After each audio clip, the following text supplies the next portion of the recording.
Hello students, good morning. कल हमने आप लोगों को डॉक्टर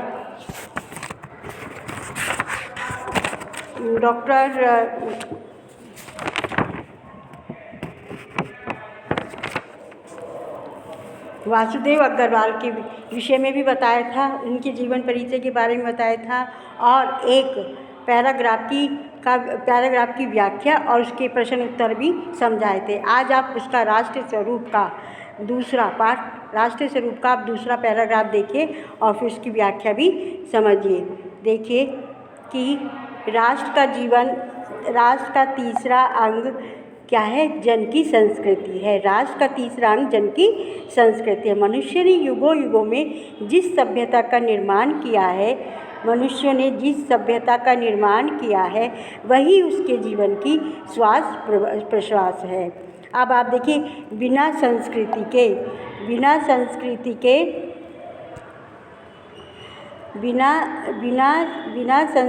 के जन की कल्पना करना क्या है? बंद मात्र है। अब इस वास्तव में मनुष्य का मस्तिष्क, वास्तव में संस्कृति ही जो है मनुष्य का क्या होता है? मस्तिष्क होता है। और मनुष्य के जीवन में मस्तिष्क जो है सबसे अधिक महत्वपूर्ण अंग माना जाता है।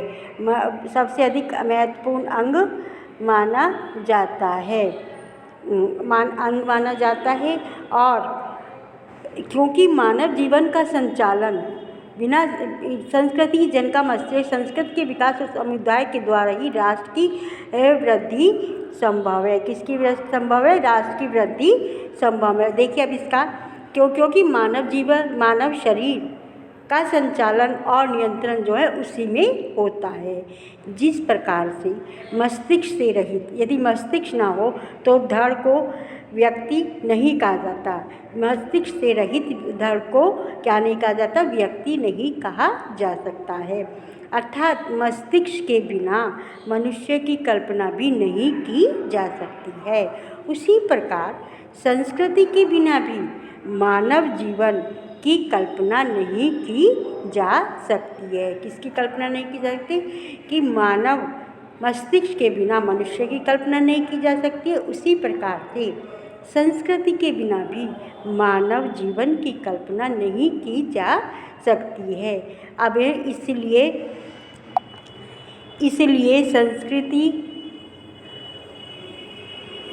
संस्कृति के विकास और उसकी उन्नति में ही उसी राष्ट्र का विकास, संस्कृति के विकास और अभ्युदय के द्वारा ही राष्ट्र की वृद्धि संभव है। क्या कह रहे हैं? कि संस्कृति के विकास और उसकी उन्नति में ही राष्ट्र का विकास, उन्नति और समृद्धि निहित है। राष्ट्र के समग्र रूप में बुद्धि और जन जन की संस्कृति का महत्व स्थान है। राष्ट्र के समस्त रूप में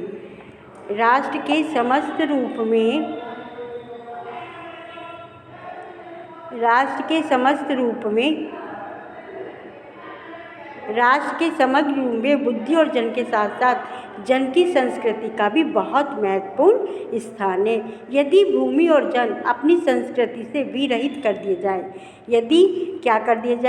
यदि भूमि और जन अपनी संस्कृति से अलग कर दिए जाए तो राष्ट्र का लोप समझना, तो राष्ट्र को क्या चाहिए? लोप हो जाता है।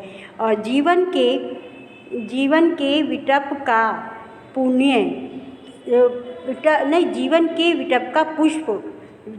विटप का पुष्प क्या है? पुष्प माने फूल क्या है? संस्कृति है। संस्कृति के सौंदर्य और सौरभ में ही राष्ट्र जीवन के सौंदर्य और यश अंत निहित है। संस्कृति के सौंदर्य और सौरभ में ही राष्ट्र का जन्म और जीवन की सुंदरता और उसका यश क्या है? अंत निहित है।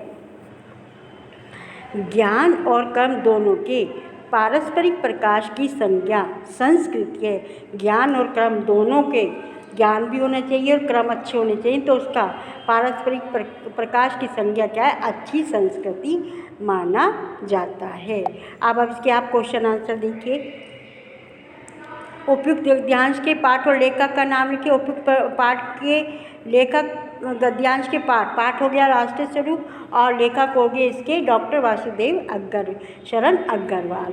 अब आगे देखिए, रेखांकित अंश की व्याख्या कीजिए। अभी हमने रेखांकित अंश की व्याख्या की है, बिना संस्कृति के जन की कल्पना कंबन मात्र है। ये अभी हमने आपको समझाया, ये इसकी व्याख्या हो जाएगी।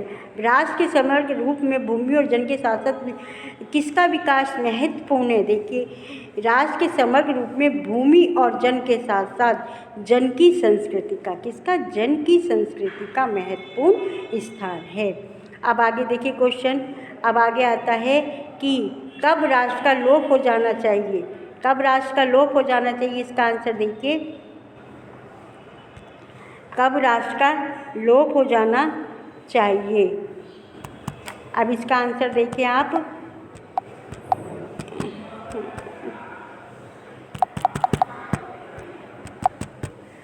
इसका आंसर आ गया आपका कि कब राष्ट्र का लोप होना चाहिए? कब राष्ट्र का लोप होना चाहिए? यदि भूमि और जन अपनी संस्कृति से विरहित अलग कर दिए जाएं तो राष्ट्र का लोप समझना चाहिए। कब? जब भूमि और जन संस्कृति से विरहित कर दिए जाएं, भूमि और जन अपनी संस्कृति से अलग कर दिए जाएं तो राष्ट्र का लोप हो जाता है। अब आगे देखिए, राष्ट्र संस्कृति के सौंदर्य और सौरभ में क्या अंतर्निहित है?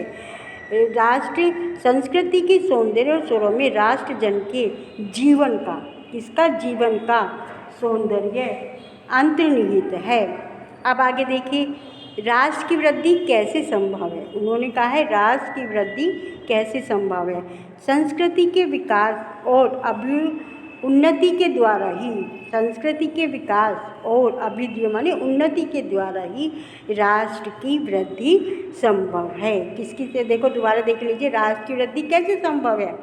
संस्कृति के विकास और उन्नति के द्वारा ही राष्ट्र की वृद्धि संभव है। अब मैंने आपको इसकी व्याख्या समझाई, जो रेखांकित है उसकी मैंने व्याख्या समझाई है और दिए हुए प्रश्नों के उत्तर समझाए हैं। उम्मीद है आप लोगों को समझ में आ गया होगा, और यदि अब भी आपको नहीं समझ में आता तो आप मुझे कॉल करके दोबारा पूछ सकते हैं। जो कोई भी परेशानी हो तो दोबारा पूछ सकते हैं। धन्यवाद।